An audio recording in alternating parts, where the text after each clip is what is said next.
Guys welcome to my blog. अभी रात हो रही है और पापा देखो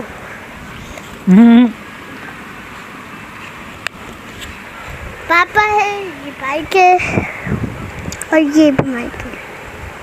तो पापा इसमें रख दो ये। आप क्या करने जाते हो? आप अच्छा ब्लॉग बना रहे हो। अच्छा मैं अच्छा ब्लॉग बनाया, पापा ने बोला। और आप ये मेरा मोबाइल, ये मम्मी का मोबाइल है। और ये क्या है? ये माइक का डब्बा है। ये वाला माइक का डब्बा है। माइक तो आज ही लाया ना, बताओ ना, आज खरीद के लाया माइक तो। आज तो मैं खरीद के लाया दिन में। थोड़ी देर में आ जाएगा। अच्छा ब्लॉग बनेगा तुम्हें, माइक लाएंगे अच्छा वाला।